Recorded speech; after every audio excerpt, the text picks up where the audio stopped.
একটা দেশি কোচকে আপনি এখন দিবেন, তাকে আপনি ফোন দিবেন, ফোন না ধরলে আপনি নিউজ করে দিবেন, সে ভাব বেড়ে গেছে, ফোন ধরে না। সুপার হিটের পারফরম্যান্সে যদি আমাদের কোনো দেশি কোচ থাকতো, এতদিনে তার পুরা শেষ করে ফেলত। আমাদের 18 কোটি মানুষই আমরা সিলেক্টর, আমরা 18 কোটি মানুষই কোচ। আমার কোচিং এর লাইনে আসার স্বপ্ন আছে ডেফিনেটলি। আমাদের দেশে আসলে যারা আছেন ওনারা আসলে স্বাধীনভাবে কাজ করাটা ডিফিকাল্ট, আমরা ওইভাবে দিব না। আমাদের সোশ্যাল মিডিয়া বলেন, মিডিয়া বলেন, সবাই আমরা যতটা হাতুড়া সিং এর কাছে গিয়ে আমরা হয়তোবা অত কথা বলতে পারি না, ঠিক না?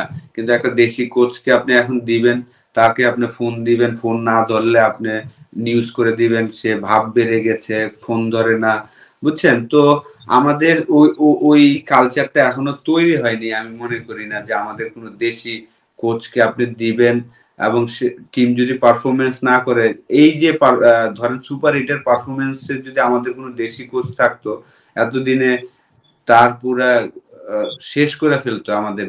কিন্তু হাতুড়া সিংকে কিন্তু কেউ কিছু বলার নাই। তো এই কারণে আমাদের কালচারটা এখনো তৈরি হয়নি যে কোনো দেশি মানুষের হাতে আপনি তুলে দিবেন এবং দিতে পারলে ভালো হতো। ডেফিনেটলি আমি মনে করি যে অবশ্যই সাপোর্টিং স্টাফ হিসাবে আমি মনে করি দেশি কোচ থাকা উচিত। ধরেন ব্যাটিং, বোলিং, ফিল্ডিং এই ধরনের অ্যাসিস্ট্যান্ট কোচ এগুলা যদি দিতে পারেন ভেরি গুড।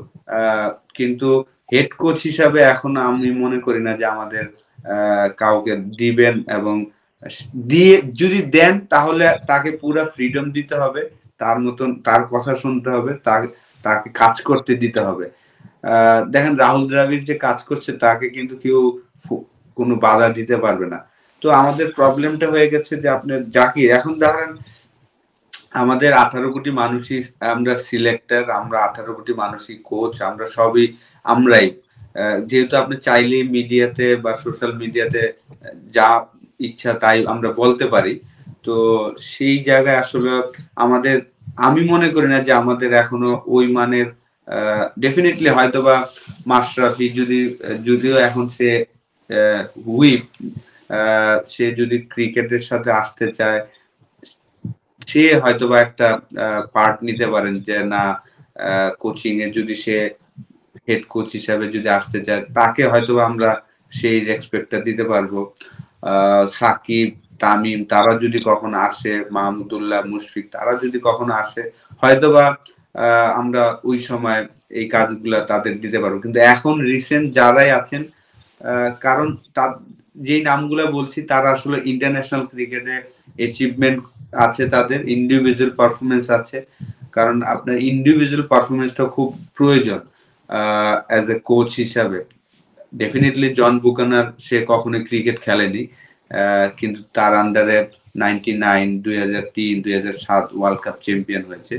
কিন্তু তারপরে আমি মনে করি এখনকার ক্রিকেটে যারাই কোচ হচ্ছেন বড় নাম যারা like Gary Kirsten, Rahul Dravid তারা কিন্তু বড় প্লেয়ার ছিলেন, ইন্ডিভিজুয়াল পারফরমেন্স ছিল বিরাট। তো সেই জায়গায় আমার মনে হয় যে আমাদের দেশে স্টাফ হিসাবে রাখতে পারি যে অ্যাসিস্ট্যান্ট কোচ, ব্যাটিং, বোলিং এরকম যদি কেউ থাকে, কিন্তু হেড কোচ হিসাবে এখনো আমাদের যদি দেন তাহলে তাকে পুরো স্বাধীনতা দিতে হবে। স্বাধীনতা আমার মনে হয় না যে এক সিরিজ হারলেই পরে আমরা পুরো মিডিয়া বা যারা বড় বড় পজিশনে আছেন তারাই হয়তো প্রেসার দিবেন যে এটা কি টিম খেলাচ্ছ, এই প্লেয়ার ভালো না, এটা চেঞ্জ করো।